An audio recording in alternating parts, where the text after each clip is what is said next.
Bienvenidos y bienvenidas a este momento bíblico existencial donde compartimos con ustedes este tesoro de la revelación, este don que Dios nos regala para encaminarnos en la vida, más que el deseo de un Dios ególatra que quiere que le den alabanza y que le den cantos, que es una visión perturbada sobre Dios.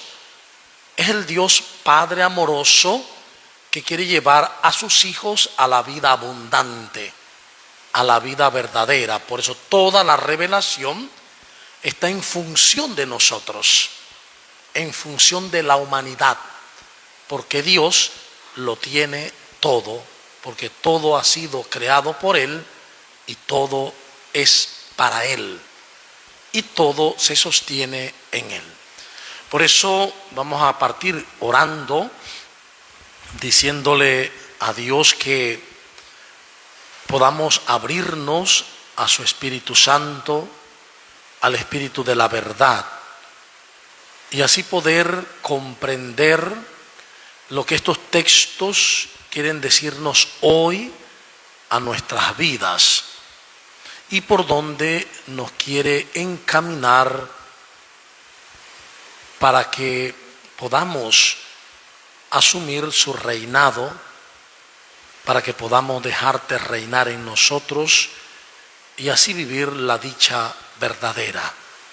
Por Jesucristo nuestro Señor. Amén. Bien, hoy entramos al capítulo 26, capítulo 26, donde iniciamos una sección última del Evangelio, que es la sección conocida como la pasión y resurrección. Este texto, esta parte, es la más antigua. De hecho, fue lo primero que se escribió, lo primero que se celebró incluso. Fue lo primero que se tradujo y se anunció, el Cristo que murió y resucitó. Todo lo demás se escribió después. Pero lo primero que se escribe es lo último que está en el Evangelio. Pero no solo eso, sino recordar algunas cosas que tenemos que ver para estos textos, que desea la introducción de la Biblia de Jerusalén, cuando dice todo esto, estos textos derivados de una predicación oral que se remonta a los orígenes de una comunidad primitiva, tienen en su base la garantía de testigos oculares. En la base hay testigos oculares. Indudablemente, ni los apóstoles, ni los demás predicadores y narradores evangélicos trataron de hacer historia en el sentido técnico de esta palabra. Su propósito era menos profano y más teológico. Los evangelistas no pretendieron hacer historias de estilo actual, sino más teología, catequesis. Dice, esto no quiere decir, sin embargo, que cada uno de los hechos o de los dichos que refieren pueda tomarse como reproducción rigurosamente exacta de lo que sucedió en realidad. No se puede tomar exactamente con esa rigurosidad de lo que sucedió, sino que se quiere dar testimonio de la experiencia con Jesús. Esto es importante, ¿por qué? Porque cuando se han hecho los estudios sobre la pasión, muerte y resurrección de Jesús no encaja. Un juicio romano con el derecho romano no se podía hacer en 3 días. Eso era imposible, inaceptable, cuando el juicio era adquirido por el imperio. Si el imperio era el que hacía el juicio, eso no era de hacerlo en 3 días. Eso tenía un proceso. Por eso es que hoy por hoy dice, bueno, es que el juicio de Jesús es una síntesis. Eso no fue del todo así como se presenta. O más que todo es una composición que busca narrar unos sucesos que demoraron más días. Por eso tal vez la última cena no fue el mismo jueves, sino incluso el lunes o antes, como dicen algunos estudiosos de la teología litúrgica e histórica bíblica. Desde ahí entender los hechos que vamos a ver hoy en el capítulo 26 y en adelante. La primera sección es la conspiración contra Jesús. Y sucedió que cuando acabó Jesús todos estos discursos, los que vimos la semana pasada, de lo que es el juicio final, de lo que es ese gran aprendizaje, dijo a sus discípulos: sepan que dentro de 2 días es la Pascua y el Hijo del Hombre va a ser entregado para ser crucificado. Cuando esto sucede en la historia, los discípulos no sabían que iba a ser crucificado, porque los romanos podían, si lo mataban los judíos, podía ser lapidado. Si lo mataban los romanos, podía ser a espada o crucificado. Pero la crucifixión es una pena reservada solo a 3 tipos de personas. Uno que no tuviera la ciudadanía romana. 2, los asesinos y ladrones más fuertes. Y 3, los amotinadores, los sediciosos contra el imperio. Porque se entendía que un sedicioso contra el imperio era un sedicioso contra los dioses romanos. Entonces solamente estos 3 tipos de personas eran crucificados. De tal manera que el crucificado, según el mundo romano, era el hombre peor de la sociedad, lo más terrible de la sociedad. Mientras que en el mundo hebreo, el colgado de un madero, que no necesariamente es el crucificado, sino el que se ahorca también, o el que ahorcan, es un maldito de Yahvé. Ahora es importante saber también que en tiempo de las crucifixiones se crucificaban a veces miles en un solo día. También que habían prácticamente 3 formas de cruces. Una muy conocida era la que era la T, que se conoce como la Tao. La otra era la X y la otra era la cruz, como conocemos nosotros.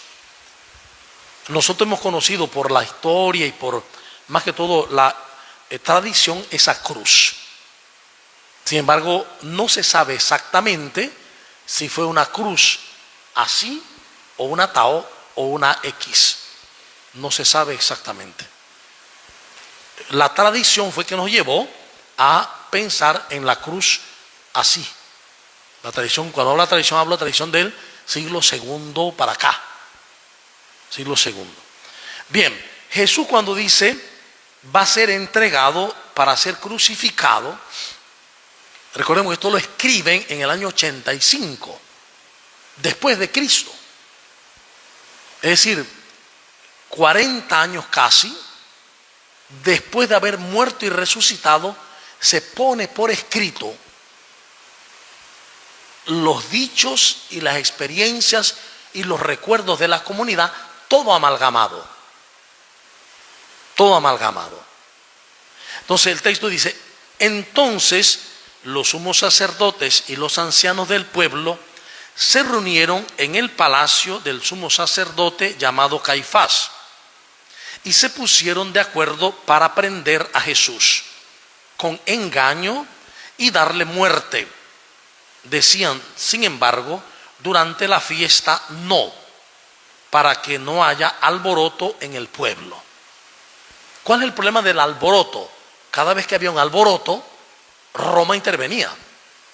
De hecho, algunos autores estudiosos de la sociología del tiempo de Jesús y de las leyes dicen que Roma tenía prohibido que se reunieran más de 5 personas juntas. Más de 5 personas reunidas, intervenía de una vez la policía romana por los amotinamientos contra Roma y sobre todo en los pueblos que habían sido adquiridos como Israel o Jerusalén. Entonces, eso que iban 300 y que iban 500 y que iban 1000, eso no podía pasar, porque los romanos no lo permitían. Por eso yo les digo que no hay que tomar al pie de la letra las cosas, sino lo que quiere decir teológicamente el texto. Otra importante aquí es que los autores, y más Juan, pero los autores siempre quieren culpar a los judíos. Los romanos fueron los que llevaron a cabo la pena.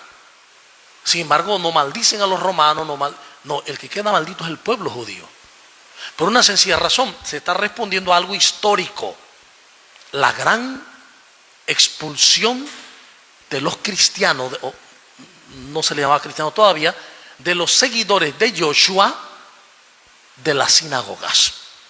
Recordemos que cuando hicimos la introducción decíamos que hubo muchos cristianismos, pero también antes hubo muchos judaísmos. No había un solo judaísmo. Los fariseos, los saduceos, los celosos, los que estaban en Qumran, y los seguidores de Joshua. Y todos iban al templo y todos iban a las sinagogas. Los de Qumran, ellos se habían apartado, pero los demás sí. ¿Qué pasa? Era normal que vieran a los seguidores de Joshua como un grupo judío, porque Jesús es judío y todos los discípulos son judíos, siguiendo un camino de interpretación de la Torá y de la Tanaj de acuerdo a otro rabí. En ese momento habían básicamente 2 rabí que eran de mucha fama: Hillel y Shammai. Pero bueno, apareció Joshua, que fue como un tercer rabino, así que otros lo seguían y por lo tanto entraban al templo, entraban a la sinagoga.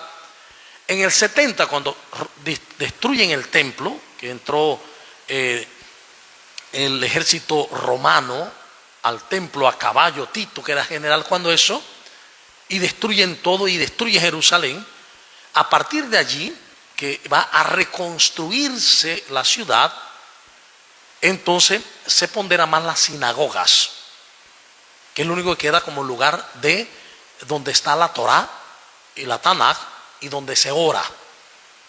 Pero hacia el año 89, más o menos 89-90, los seguidores de Joshua han ido cambiando la manera de ver la Torá y las costumbres judías. Porque por un lado ya Pablo surgió y otros más. Los discípulos se han ido, muchos de Jerusalén, a predicar, y los que se han quedado en Jerusalén ya no piensan igual que los judíos. ¿Cuál es lo primero que piensan distinto? Ya Jesús no lo ven como un rabí a semejanza de Hillel y de Shammai, sino que lo ven como el Hijo de Dios. Pero no solo como el Hijo de Dios, sino como Dios mismo, hecho carne.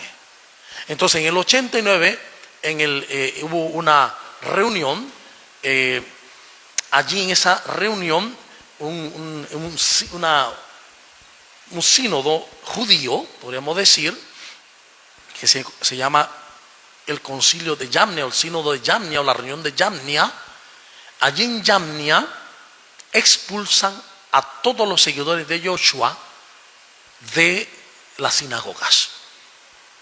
Ya ahora los seguidores de Yoshua no tienen lugar donde reunirse con la palabra, porque la palabra no estaba así con un libro como ahora, que uno lo lleva hasta en celular también, sino que eran rollos pesados.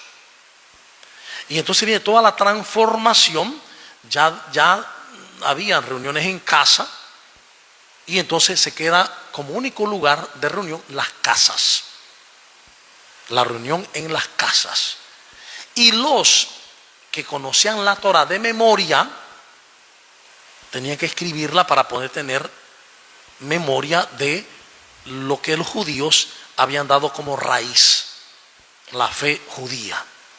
Fue un proceso doloroso, un proceso que no fue también rápido, porque no fue hasta más de la mitad del siglo segundo donde ya uno puede decir que hay una iglesia separada del judaísmo, porque los primeros dos papas eran judíos, si no lo sabían, ¿sí? Los primeros dos papas de la iglesia eran judíos. Entonces no fue así que ya los que seguían a Jesús eran la iglesia como hoy la vemos. No, eso fue algo paulatino y también doloroso. Por ese dolor los cristianos echaron toda la culpa a los judíos, no a los romanos, que fueron los que ejercitaron toda la presión contra los judíos y contra Jesús también. Pero eso tiene que ver con la experiencia. Bien, después de esto dice el texto que hallándose Jesús en Betania, en casa de Simón el leproso, se acercó a él una mujer que traía un frasco de alabastro con perfume muy caro, dice algunos textos, de nardo, y lo derramó sobre la cabeza mientras estaba a la mesa. Para algunos, si ustedes ven algunos textos, va a decir que era de nardo y que le echó en todo el cuerpo. Primero le lloró, dice una sección de Lucas, le limpió los pies con los cabellos y luego le echó el frasco de perfume. Aquí lo dice distinto. Esta mujer, dice, se acercó, no dice qué mujer, en otro dice que era una mujer de la calle, que era una prostituta. Todo tiene su sentido. Y es que en Jesús todos tienen oportunidad para entrar. No es como en la ley judía que de suyo ya algunos no podían entrar. Por la condición de vida, por el trabajo que realizaban, porque esos trabajos generaban impureza. Ya les decía al principio a los que no vinieron, como por ejemplo uno de los trabajos que genera impureza es el cobrador de impuestos, porque traiciona a Tierra Santa, cobrándole a los habitantes de Tierra Santa pues un dinero para el imperio pagano. Había otra profesión de impureza, eran los pastores. A pesar de que uno lee que en el Antiguo Testamento se habla del pastor, que si Dios es mi pastor nada me faltará. En tiempo de Jesús el pastor era impuro. Los pastores eran impuros. Entonces ya eso nos da una idea de cómo fue que los pastores fueron los primeros, según Mateo, que encontraron a Jesús. Fueron los impuros, no fue el sacerdote del templo, no fue el levita, no fue el curioso y el conocedor de la Torá y de la Tanaj. Fueron los pastores que eran concebidos como impuros. Los pastores no podían ir al templo ni a las sinagogas. Eran impuros. Entonces, ¿qué pasa? Aquí esta mujer es figura de toda esta gente y se acerca y le derrama el perfume caro de alabastro.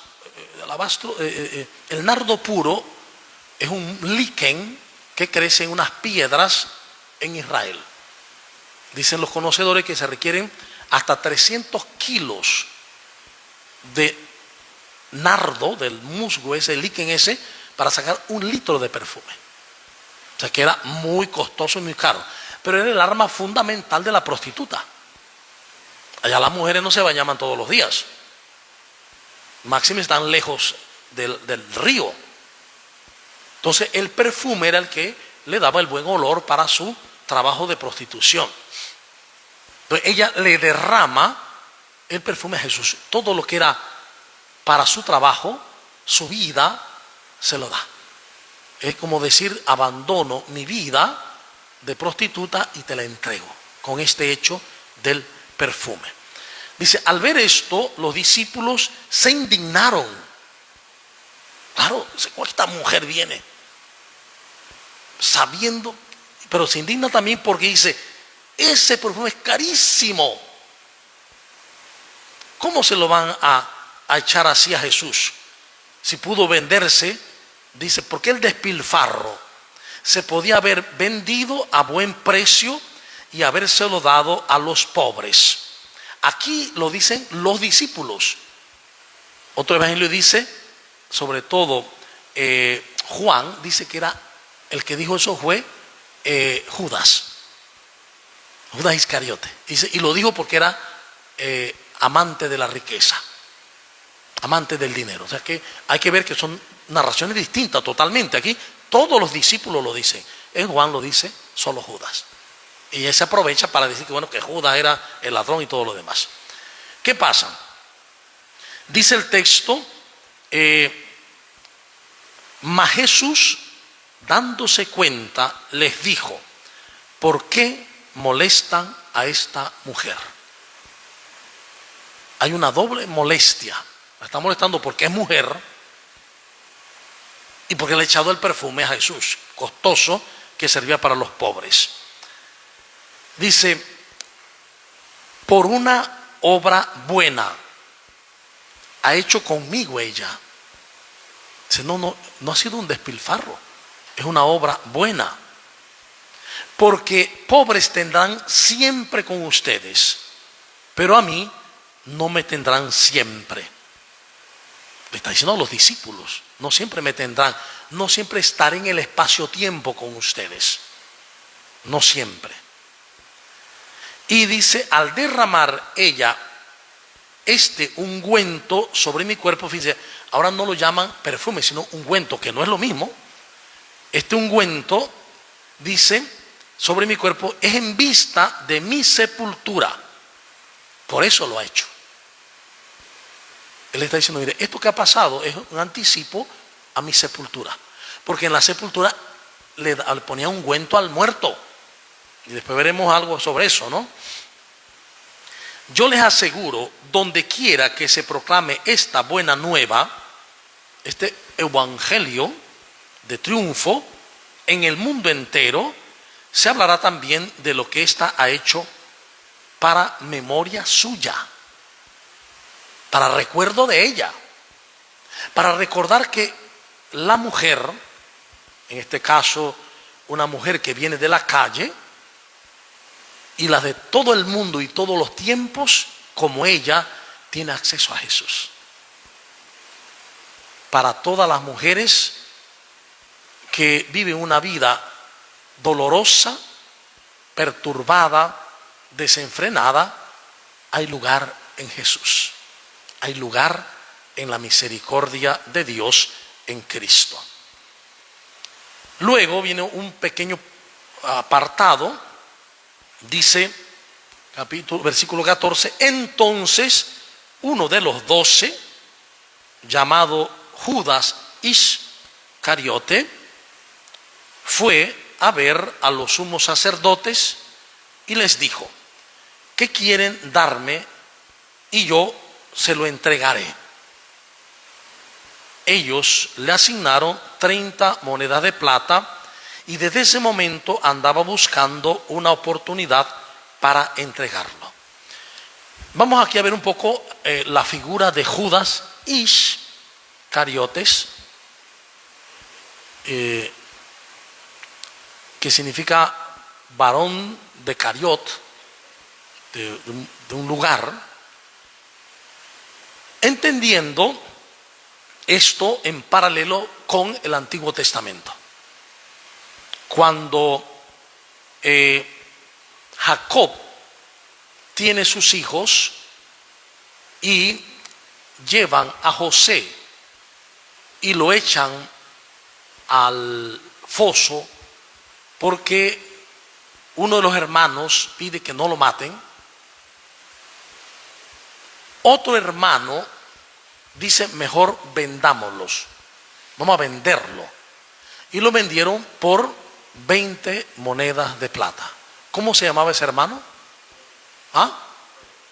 Rubén fue el que pidió que no lo mataran.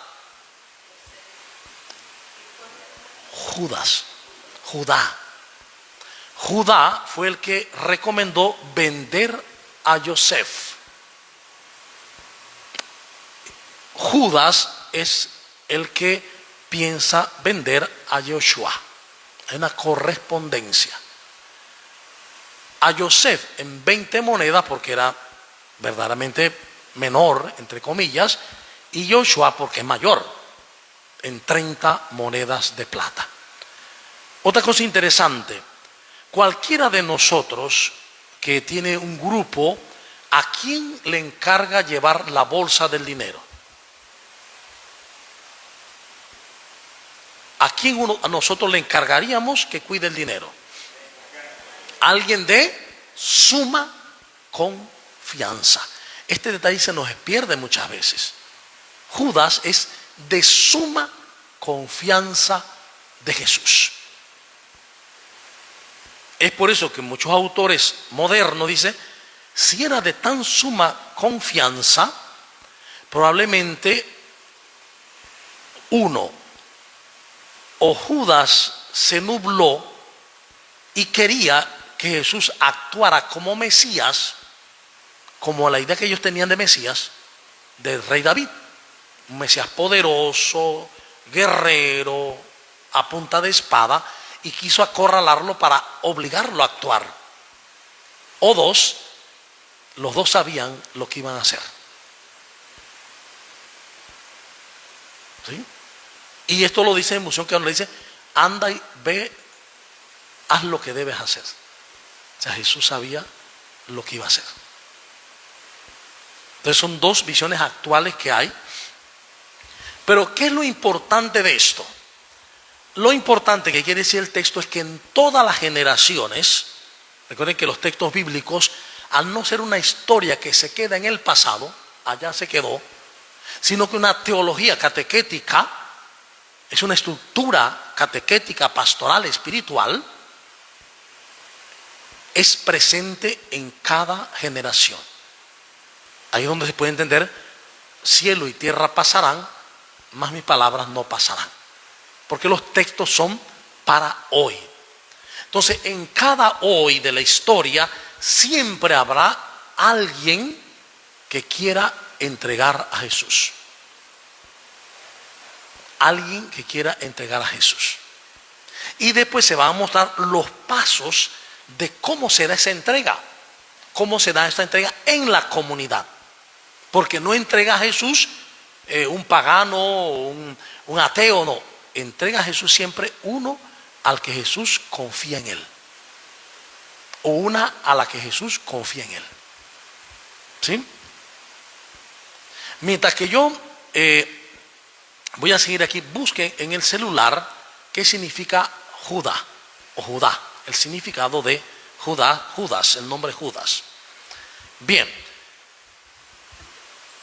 en el versículo 17 dice: el primer día de los ácimos, la fiesta, el primer día de los ácimos, puede haber sido el domingo, que es el primer día de la semana, El día de los ácimos, algunos dicen no, el día de los ácimos va a ser, en realidad, pues, el miércoles. Dice, el primer día de los ácimos, los discípulos se acercaron a Jesús y le dijeron: ¿dónde quieres que te hagamos los preparativos para comer la Pascua? Los seguidores de Jesús, son judíos. Jesús también es judío. Y están celebrando la Pascua que celebran los judíos cada año. Él les dijo: vayan a la ciudad, a un tal, y díganle: el maestro dice, mi tiempo está cerca. En tu casa voy a celebrar la Pascua con mis discípulos. Quiere decir que esa persona que él le manda a decir, él la conoce. También es de intimidad. Porque no se celebraba la Pascua en cualquier casa, menos si era alguien impuro. Entonces él dice, conoce a esta persona, vayan allí, el maestro dice. Los discípulos hicieron lo que Jesús les había mandado y prepararon la Pascua.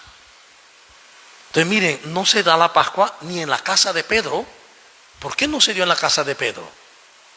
Porque Jesús va hacia Jerusalén, está decidido a ir a Jerusalén.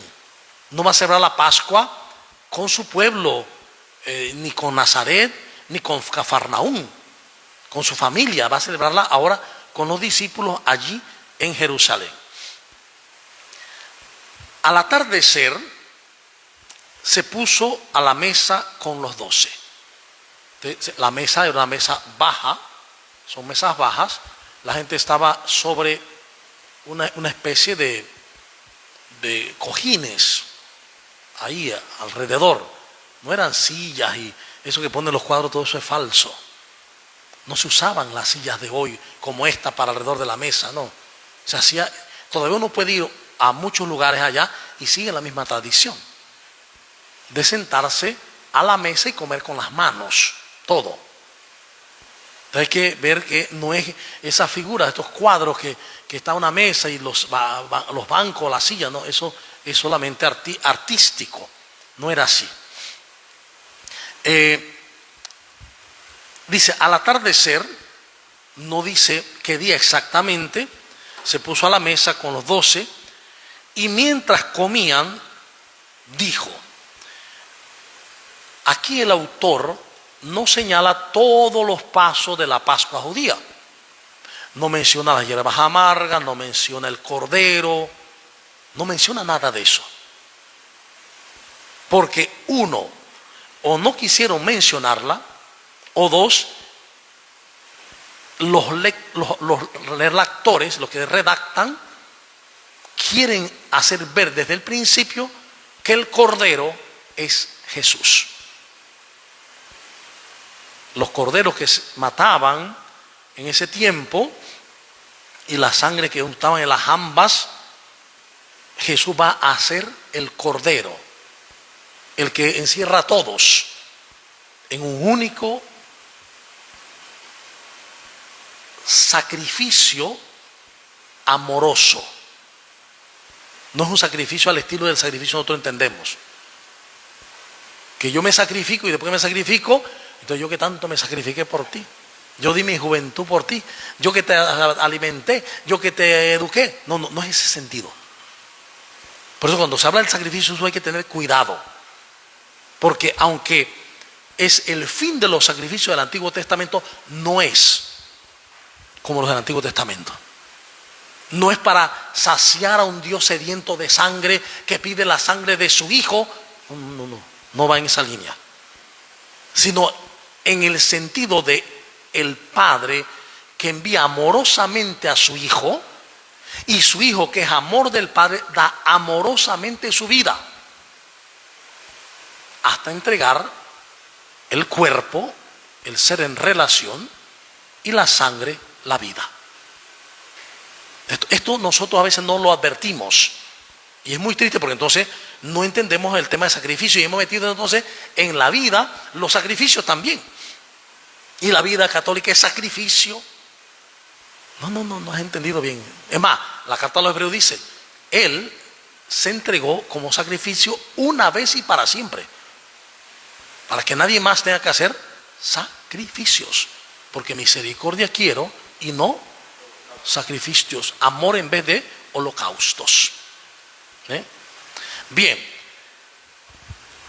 dice, entonces Él dijo, yo les aseguro que uno de ustedes me entregará. Imagínense eso. Yo les aseguro que uno de ustedes me entregará. Muy entristecidos se pusieron a decirle uno por uno, ¿acaso soy yo, Señor?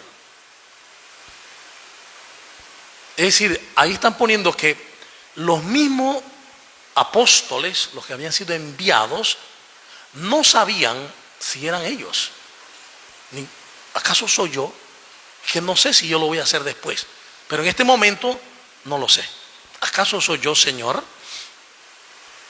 Él respondió, el que ha metido conmigo la mano en el plato, ese me entregará.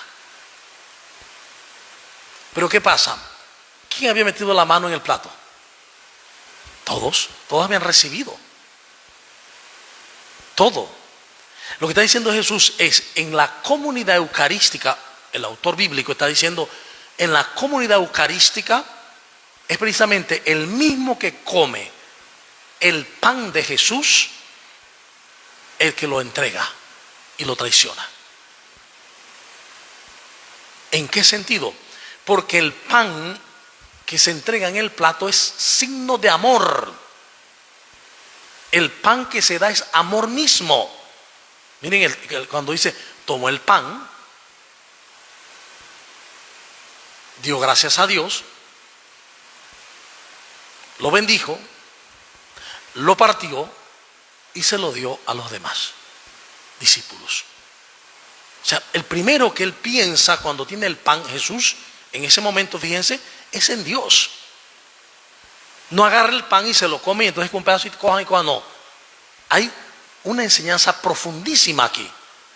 Y es que él tomó el pan, primero piensa en Dios, en su Padre, da gracias al Padre por ese pan, que es el mismo, que se da, y luego piensa en los demás, en los otros. Por eso se los da a ellos antes de comer él. Y es por eso que Pablo en Corintios critica y dice, ustedes llegan a la Eucaristía, antes de la Eucaristía, se hartan unos mientras otros pasan hambre. ¿Cómo pueden llamar a esto cena del Señor? No puede comer la cena indignamente. No está refiriéndose, fíjense, a otras cosas que a veces hemos pensado. Está refiriéndose al tú comer antes de la Eucaristía y no pensar en los demás. Y no pensar en los otros. Entonces, si hoy usáramos esa forma de Pablo de medir la capacidad de comulgar, no podríamos comulgar mucho, o pocos. ¿Por qué? Porque está sucediendo lo mismo que antes. Todo el mundo come, pero no pensamos en los necesitados. Y eso fue lo que hizo Jesús. Comer indignamente es, comulgar indignamente es yo comulgar sin pensar en Dios y en los hermanos. Miren. Bien, dice, el Hijo del Hombre se va, como está escrito de él. Pero ay de aquel por quien el Hijo del Hombre es entregado. Mal le valdría a ese hombre no haber nacido. Entonces, es interesante porque si lo iba a entregar, ¿para qué nació? Pudo ser abortado, pudo no nacer. Entonces, ahí uno ve que Dios no está manejando los hilos de las vidas, sino que hay una libertad de elección. ¿Ven? Más le valdría no haber nacido. Es decir, el que traiciona a Jesús, más le valdría no haber nacido. El que no ama, el que juzga, el que condena, el que odia, más le valdría no haber nacido. Mire, esto es muy serio, ¿eh? Esto no se queda en Judas allá, sino el Judas de la comunidad. ¿Qué significa Judas? No. Alabanza de Dios. Judá, Yehudá, ya viene de Yahweh, Yehudá, significa alabanza a Dios. Pero el de la raíz es alabanza a Dios.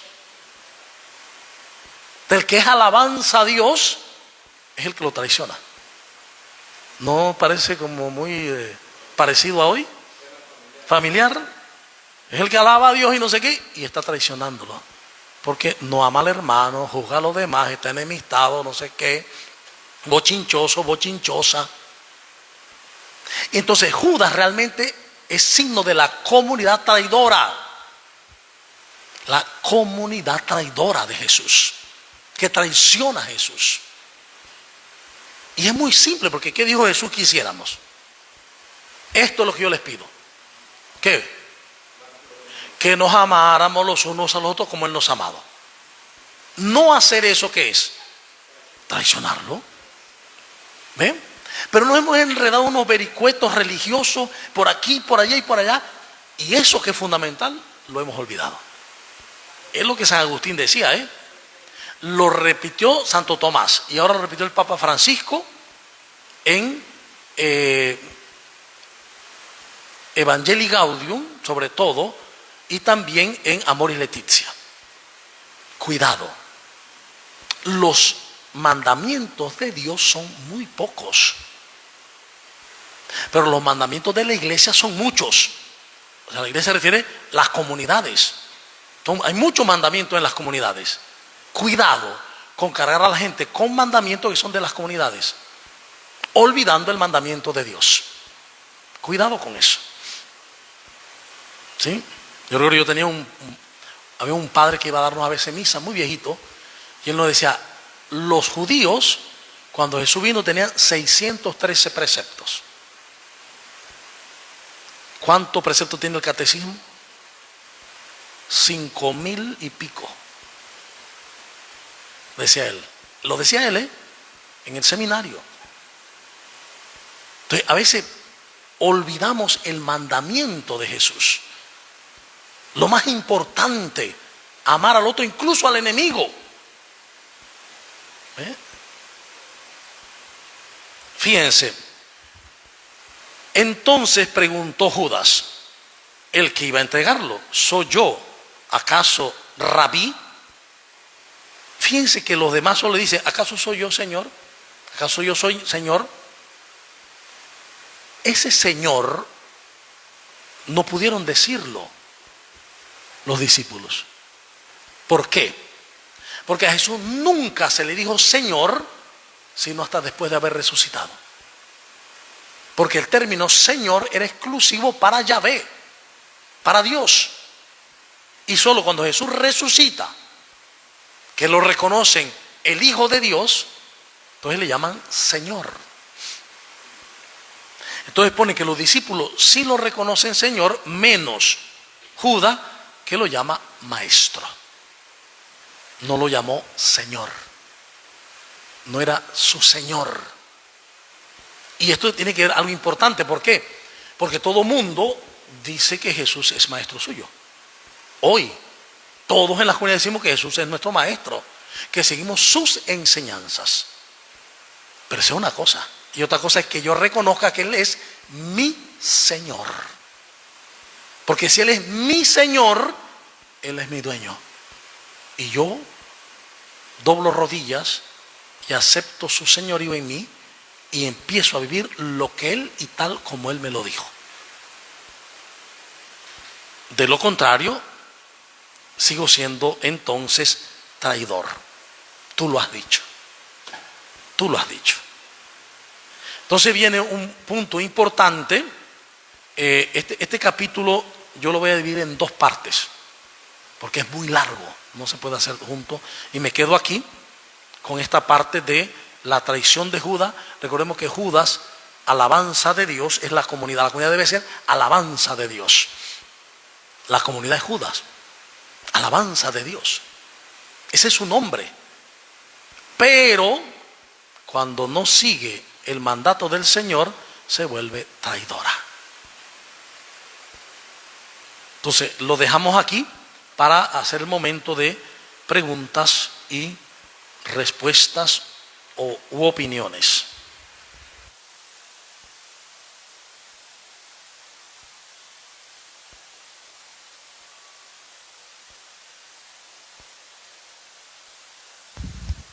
Buenas noches, padre. Aló. Sí, yo tuve la oportunidad de conocer a un judío. Vivió 16 años al lado de mi casa. Hace 2 años se lo llevaron sus hijos porque falleció su esposa, ¿no? Para los tiempos de Pascua siempre venía toda la familia y celebraban la Pascua. Entonces yo veía ese culto que ellos hacían solamente con la familia. Nunca me permitieron entrar en ese momento, pero yo era muy allegado a él.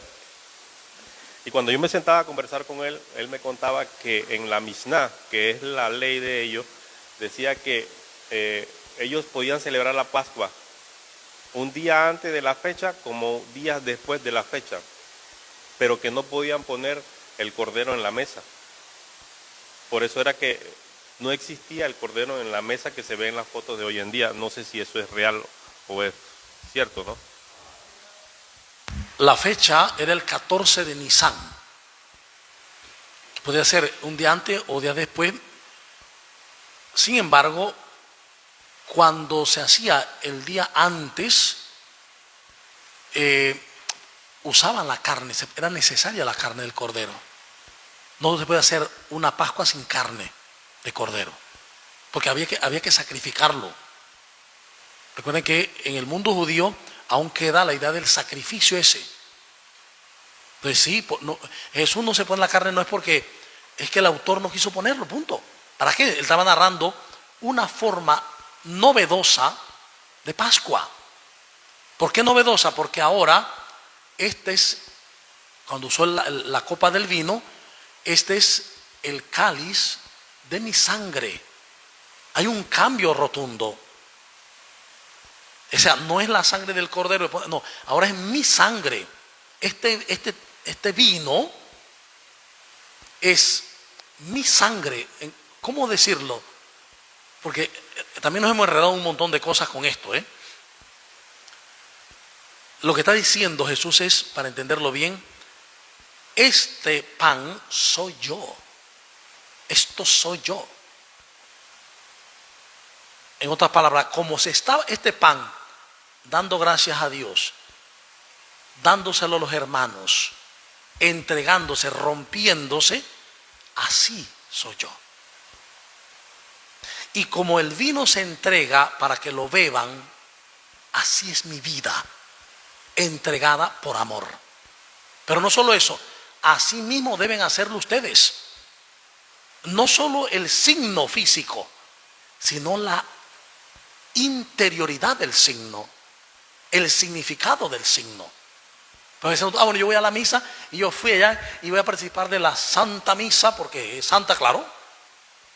Voy a la Santa Misa, me quedo allí y ya participé y me fui. Ese es el signo. Pero el misterio tiene 3 partes. El misterio mismo, la celebración y la vida, que debe estar en congruencia. Eso que se hace en el signo se tiene que hacer en la vida. Eso que dice San Alberto Hurtado, este santo chileno: para mí la Eucaristía es mi vida. Entonces uno dice, ay, qué cosa más tierna. No es por ternura, es que él se dio cuenta que la Eucaristía, el amor entregado de Dios, es su vida, porque está unido a Él. Sin eso no hay vida. Y mi vida, una Eucaristía continuada. La Eucaristía es mi vida, el amor de Dios entregado es mi vida, y mi vida es continuo amor entregado a los demás. Esa es la coherencia. Entonces yo salgo de la Eucaristía, fui a la Eucaristía allá y salgo a pelear con mamá, con papá, con los hermanos, con la esposa, con no sé qué punto, a hablar de no sé quién. No he entendido nada. Nada. Porque debe ser un círculo virtuoso, lex credendi, lex orandi, lex vivendi. Lo que yo creo es lo que yo celebro, y lo que yo celebro es lo que yo vivo. Y cuando lo vivo, vuelve al creer, vuelve al Padre. Y ese es el culto de la vida. El culto dice en espíritu y en verdad. El misterio está, el misterio acontece en la celebración, y el misterio acontece en mi vida viviéndolo como amor entregado, y entonces sube al Padre. Ad patrem decían los antiguos. A Patre per Christum en Espíritu Santo ad patrem. Todo viene del Padre por Cristo en el Espíritu Santo, y todo vuelve al Padre. Esa debe ser la vida.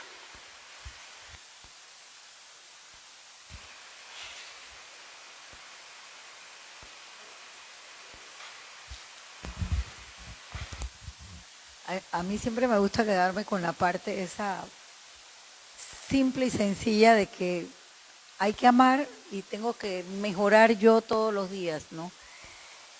Pero hoy me llama la atención porque siempre he tenido como ese vacío en la parte histórica de los romanos.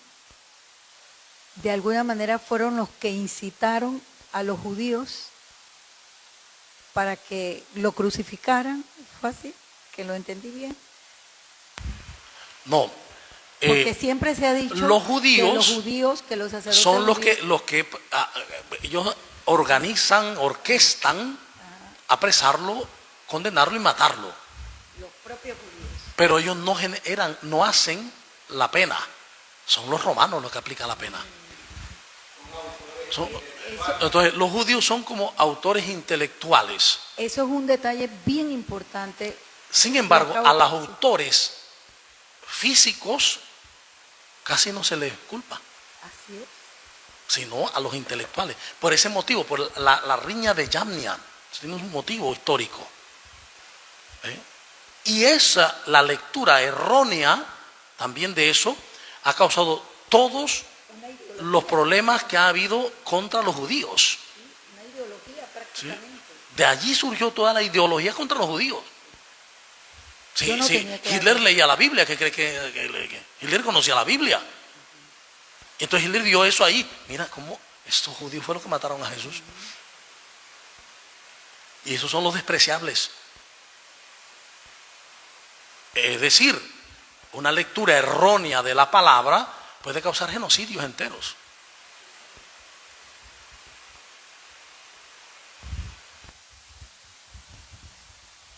A mí siempre me ha llamado mucho la atención este versículo de cómo esta señora pues derramó ese perfume allí en los pies de Jesús. ¿Por qué?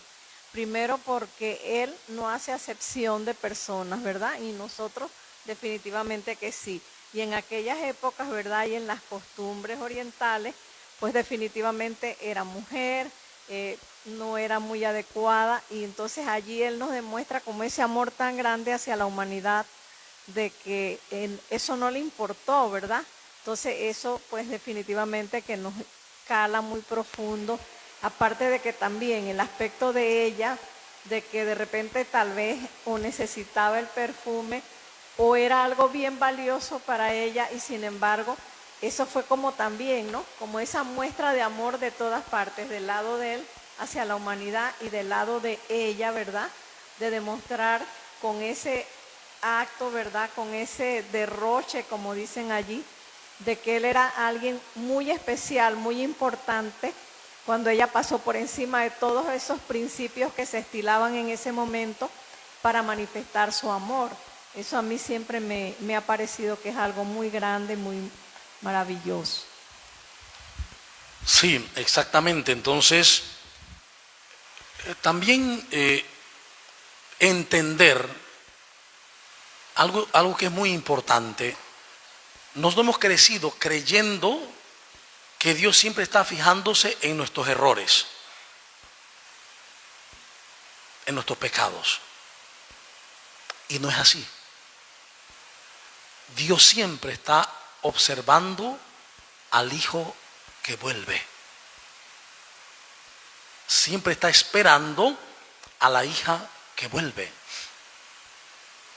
No está quedándose en el pecado por una sencilla razón, porque Él es amor. Y en la Biblia, sobre todo en el Nuevo Testamento, está muy marcado esto. Por ejemplo, el hijo pródigo, la mujer adúltera, Zaqueo. Dios está esperando es que vuelva.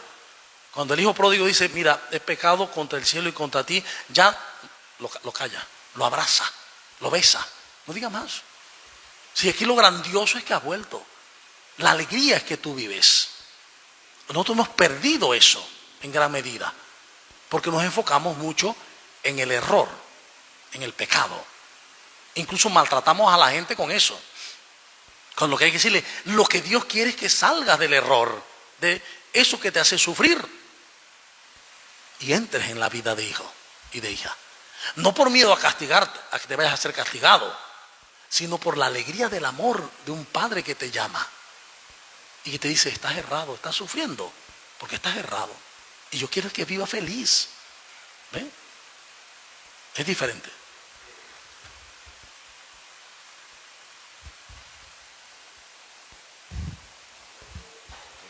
Sí, continuando en esa línea de ideas, Padre, he escuchado que Jesús aborrece el pecado, mas no el pecador, porque yo creo que